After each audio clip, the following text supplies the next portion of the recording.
the Lord's word's spirit and life. That the word is holy and divine from inmosts to outermosts is not evident to the man who leads himself, but is evident to the man whom the Lord leads. For the man who leads himself sees only the external of the word, and judges from its style, but the man whom the Lord leads judges of the external of the word from the holiness that is in it.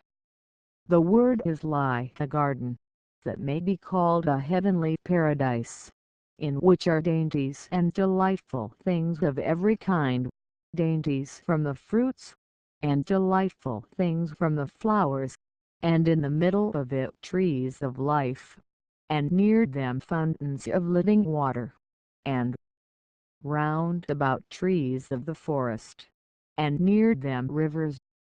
The man who leads himself judges of that paradise, which is the word, from its circumference, where the trees of the forest are, but the man whom the Lord leads judges of it from the middle of it, where the trees of life are.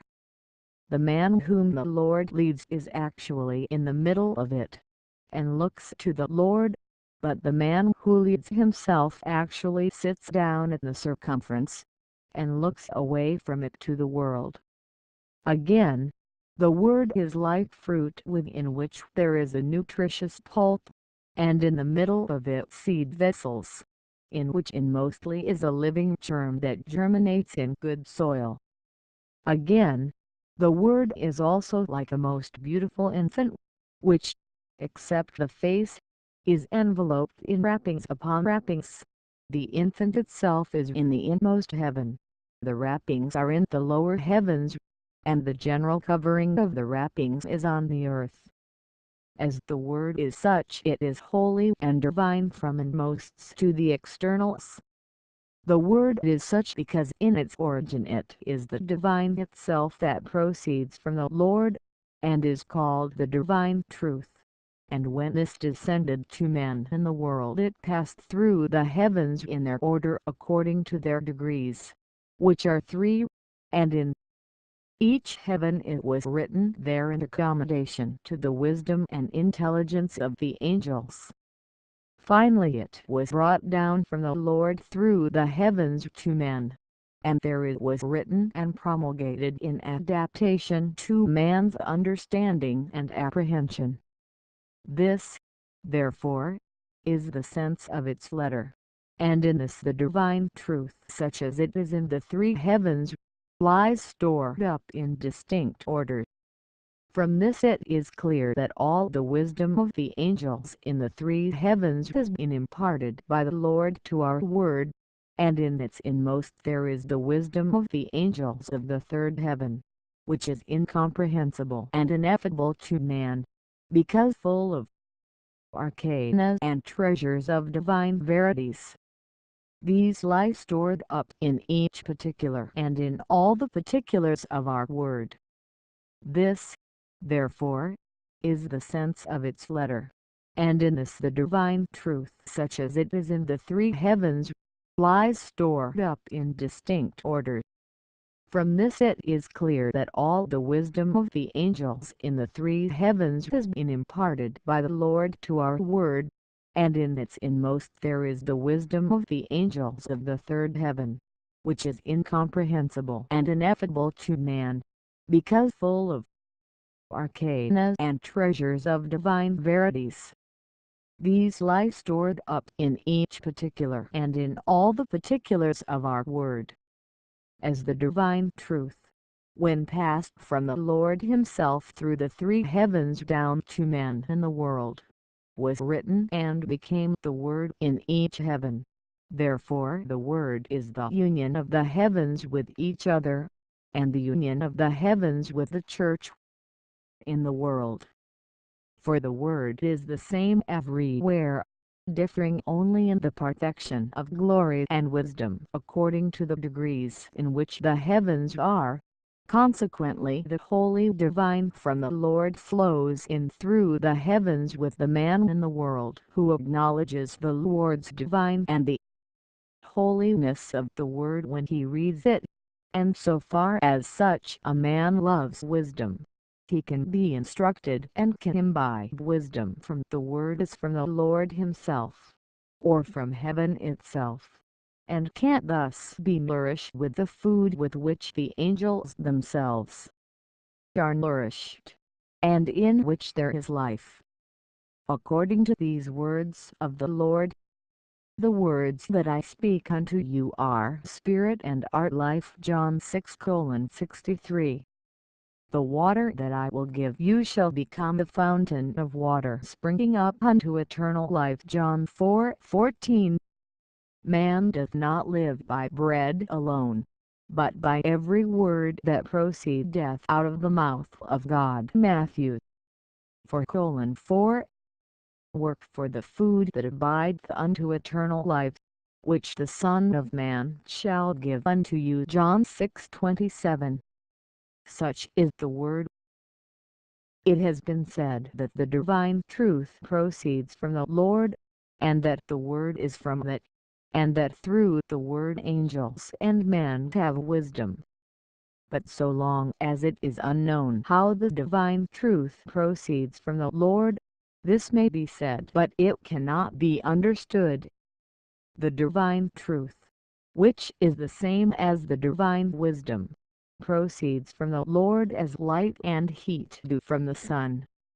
The Lord is the divine love itself, and love appears in the heavens from correspondence as fire, and the Lord's divine love as a sun, glowing and resplendent like the sun, that sun, which is high above the heavens where the angels are, and which is the divine love. Heat and light proceed. The heat therefrom is the divine good, and the light therefrom is the divine truth. The heat is the divine good, because all the heat of life proceeding from love is felt as good, for it is spiritual heat, and the light is the divine truth, because all the light proceeding from love is felt as truth, for it is spiritual light. Consequently it is from that light that the understanding sees truths, and it is from that heat that the will is sensible of goods. And this is why in the word love is meant by heavenly fire and wisdom by heavenly light. It is the same with a man and with an angel.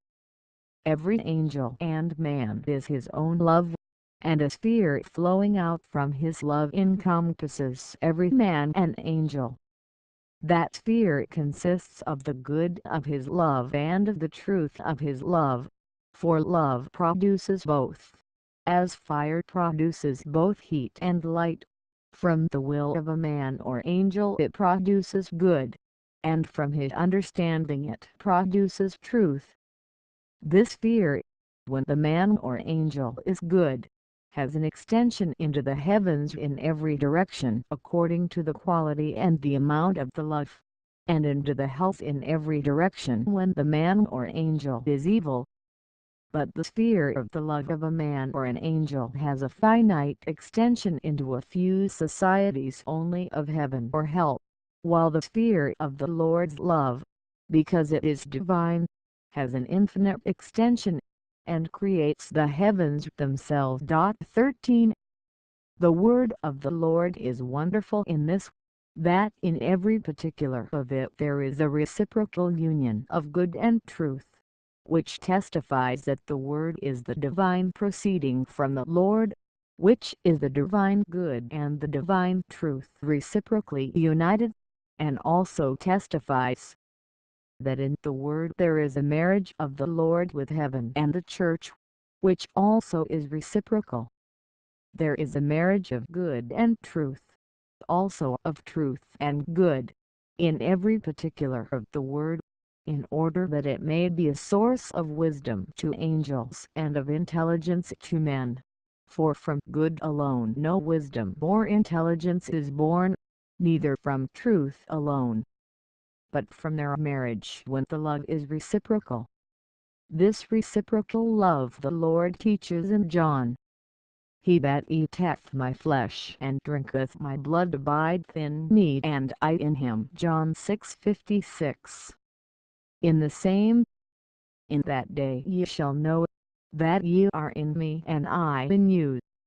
He that hath my commandments and doeth them, he is that loveth me, and I will love him. John 14:20, 21. The reciprocal is that they are in the Lord and the Lord is in them.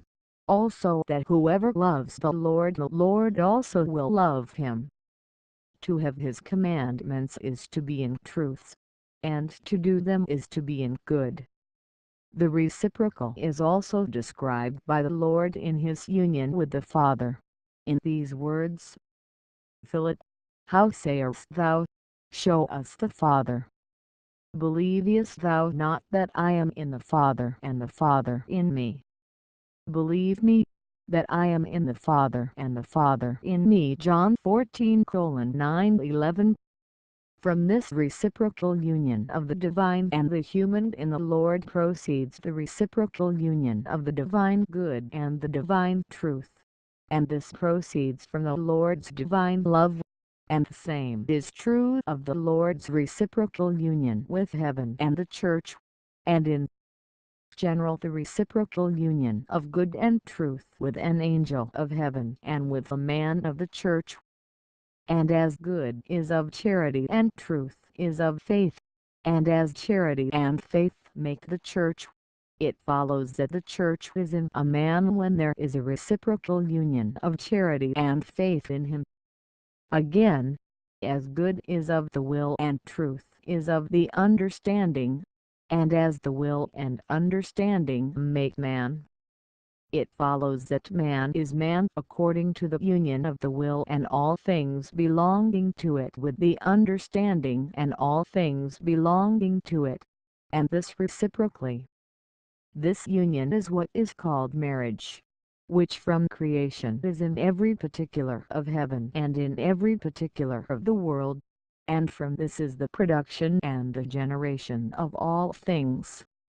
That in every particular of the word there is such a marriage that good loves truth and truth loves good, thus mutually and in turn, the spiritual sense of the word reveals, and it is from this marriage that good and truth are one and not two, and are one. When good is of truth and truth is of good, the word in the sense of the letter appears very simple, and yet there is stored up in it the wisdom of the three heavens, for each least particular of it contains interior and more interior senses, an interior sense such as exists in the first heaven, a still more interior sense such as exists in the second heaven, and an inmost sense such as exists in the third heaven. These senses are in the sense of the letter, one within the other, and are evolved therefrom one after the other, each from its own heaven. When a man who is led by the Lord reads the word, these interior senses differ in the degree of light and wisdom according to the heavens, and yet they make one by influx, and thus by correspondences. How they thus make one shall be told in what follows.